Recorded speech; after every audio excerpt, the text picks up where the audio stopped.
Hello there, folks. Starting this one out with a little clip here to show you a little something. I want to point out to everybody, when you hear mention of the Scottish office or things like that in paperwork from the UK, the Scottish office is actually a arm of Westminster. It's not actually controlled or manned by the actual Scottish government. The Scottish government right now is the SNP. They are in power at Holyrood, right?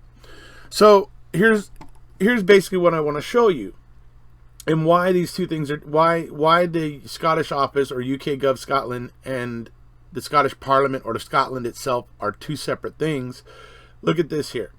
You know the SNP is in charge in Holyrood, right?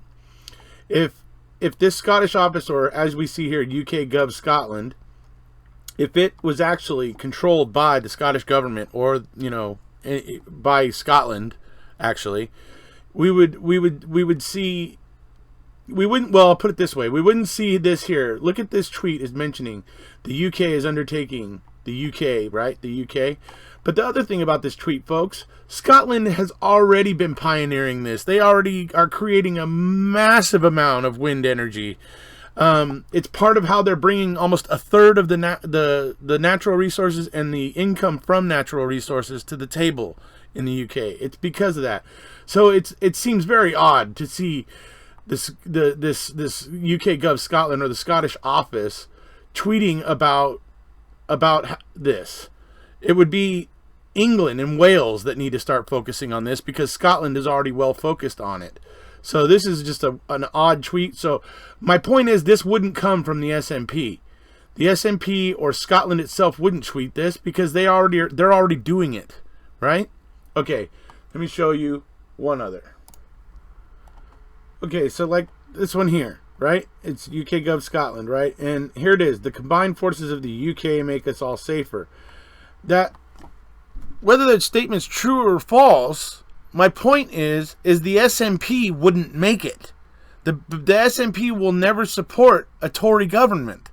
They make that very clear, right or wrong, whatever. If you think that's right or wrong, it doesn't matter. It's an empirical fact. The SNP would never do that. This is why I say, when you see things from the Scottish office or UK Gov Scotland, just realize it's an arm of Westminster, not of Scotland. Alrighty, hello there, folks. How you doing? Okay, we're here today, back again, to talk about, basically another reason I think Scots really seriously need to consider independence. They really need to start getting behind it, and they really need to start letting Westminster know that they're done, that they're fed up. And if this what I'm going to be talking about today, for really two reasons, if it doesn't, get you apprehensive as a Scot, well, that's your right, of course, but I'm gonna show what I see here anyways. So what this comes down to is I'm gonna be showing you guys an article. Now, first thing I want to say, does everybody out there know that there is a arm of the Westminster, basically the government in Westminster is an arm of it, basically called the Scottish office. They have a Twitter account where they go as UK Gov Scotland, and that sort of thing, right? So it's important to know that there is a Scottish governmental office that absolutely has nothing to do with Scotland, with the Parliament, the devolved Parliament in Scotland, with the parties running that Parliament. Has nothing to do with them. It's purely an arm of Westminster.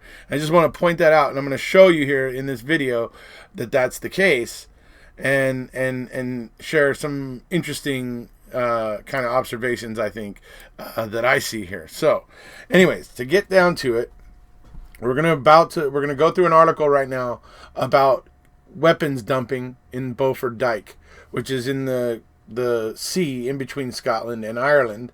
There's this trench, basically, the Beaufort Dyke, and that is where munitions and things have been dumped. Now, it mentions that a lot of it, like the chemicals and stuff, were encased in concrete and then dropped or whatever, but Problem is, all that stuff will erode and everything over time, and those chemicals then will be able to get out. So there's some concern about this dumping and everything.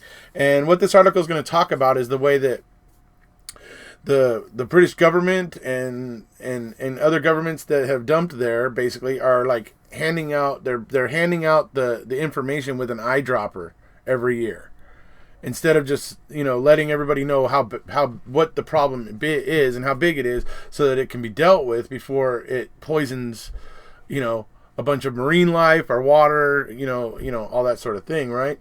And before it starts doing that, so it can be dealt with and people can know the scope of the problem. You'll see in this article, it talks about teams that were doing gas lines along the ocean floor and stuff, reported a lot of explosions and stuff that were most likely from hand grenades going off on the seafloor. And when those hand grenades go off, they tend to cause a bunch of phosphorus flares to start washing up on the shore of Scotland and in Ireland. So there's a reason to be concerned there. So what we're going to read about is that problem, and then we're gonna hear a mention of the Scottish office in this article. So anyways, we'll go ahead and go through the article and then we'll come on back. Okay, this is from an article called Beaufort Dyke Reveals Its Deadly Secrets. The revelations about the dumping of nuclear waste material in the Irish Sea have brought calls from environmental organizations. The revelations about the dumping of nuclear waste material in the Irish Sea have brought calls from environmental organizations for a comprehensive inquiry to determine how the British government could have misled the public for so long. For 13 years, British government ministers have repeatedly insisted that no radioactive waste was ever deposited in Beaufort Dyke. Such was their confidence in this assumption that officials denounced environmentalists as scaremongers for having the temerity to even suggest that departments may have authorized the dumping. But later this week, a British government minister will finally publicly admit that the environmentalists were right all along. Secret official papers between the Scottish office and the Ministry of Agriculture, Fisheries and Food, MAFF, dating back to the 1950s, have suddenly been rediscovered. These state that up to 2 tons of radioactive waste was dumped in Beaufort Dyke. Okay, before we go on there, folks, I just want to point out one thing here. You see this? Okay, this Scottish office, I will show you, later in this video, is not connected to Scotland. It's this Scottish office that they're referring to here is an arm of Westminster. Okay, and I will show you that later, because this Scottish office, it's still part of still part of Westminster, and it actually has a Twitter account and is still tweeting to this day.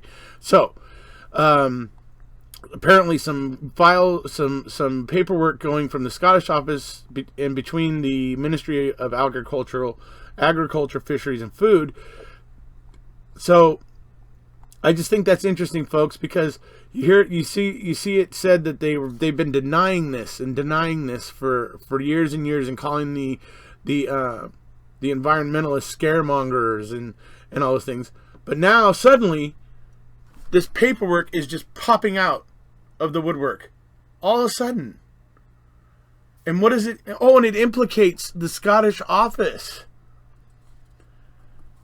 I mean, it seems to me like maybe somebody thought to strategically leak these documents and figured maybe people might blame Scotland for it, or at least that people might take a more negative view of Scotland because of it. I just think that is interesting, because this Scottish office is not actually connected to Scotland.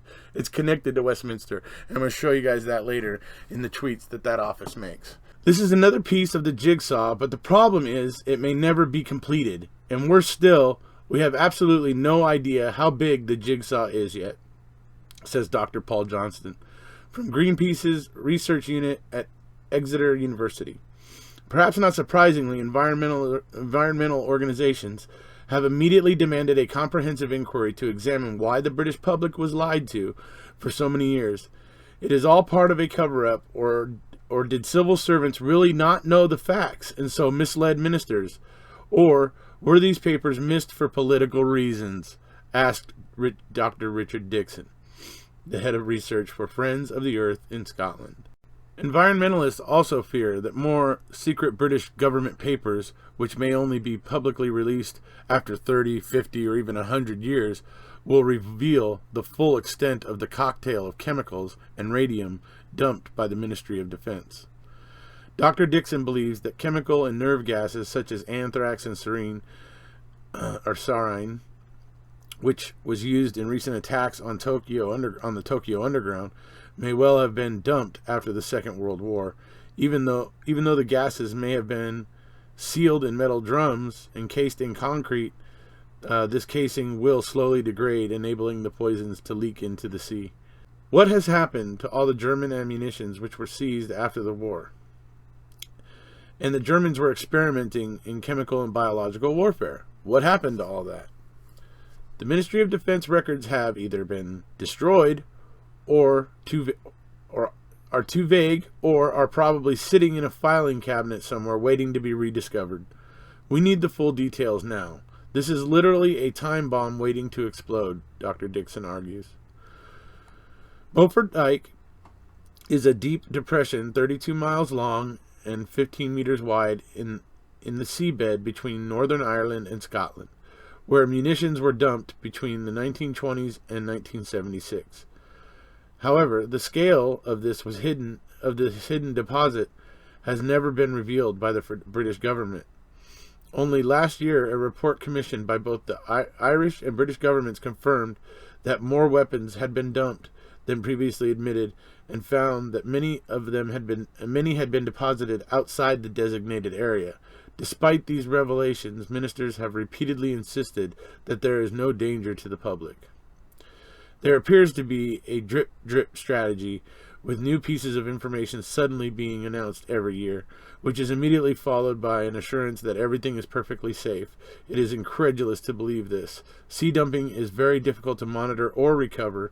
How can they honestly say everything is perfectly safe? They simply don't know, Dr. Johnston says.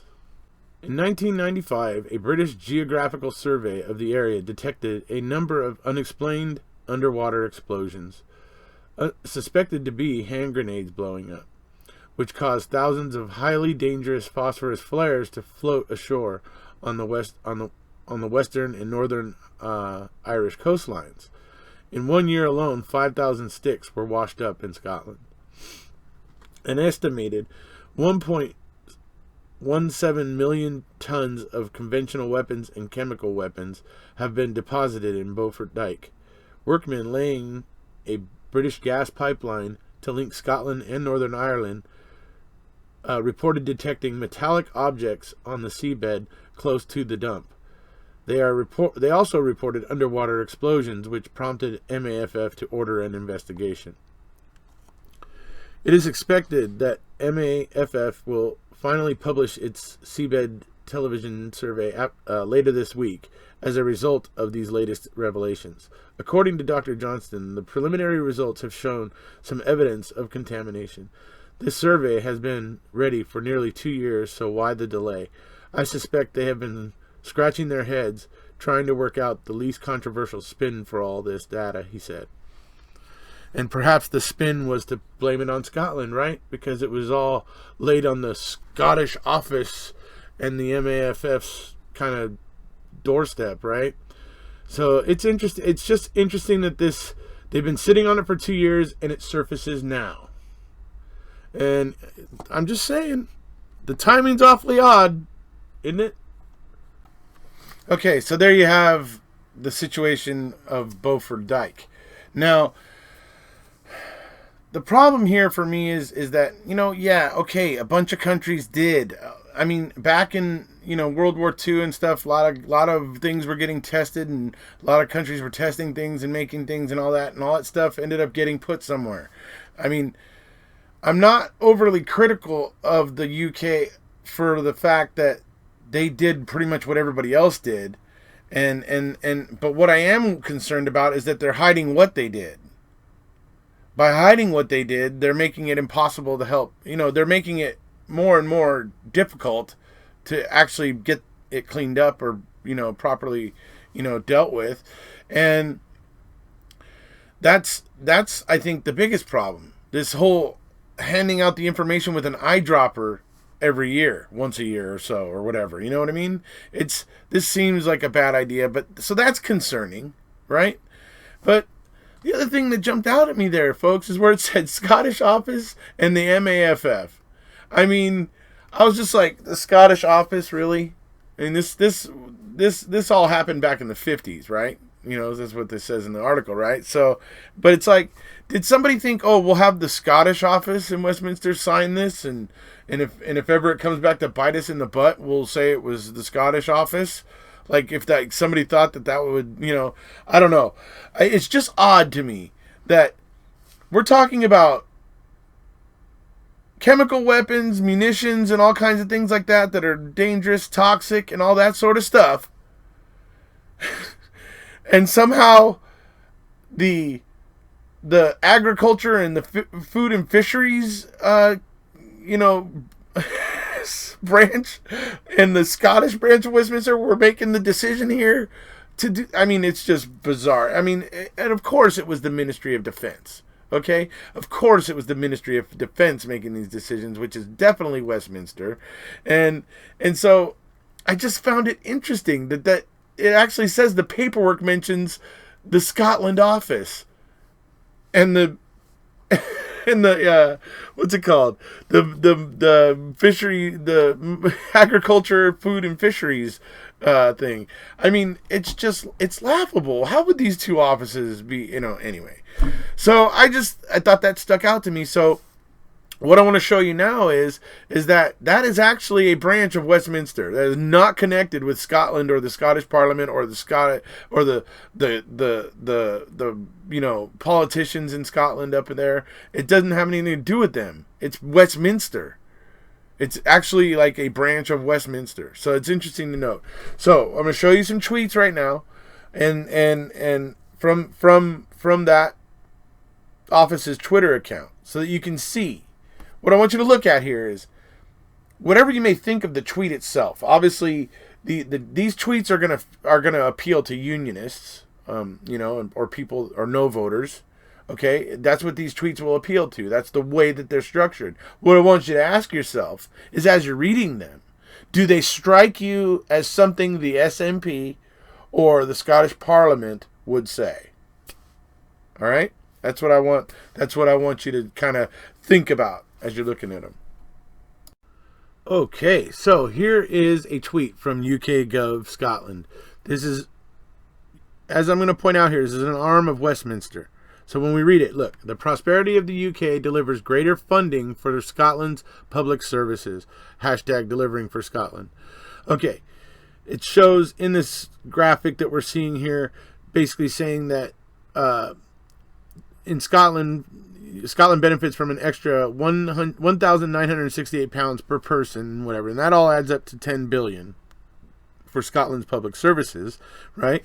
So, okay, so here it compares that to the spending that Scotland spends on education, and that this dividend from the UK is more than that, right?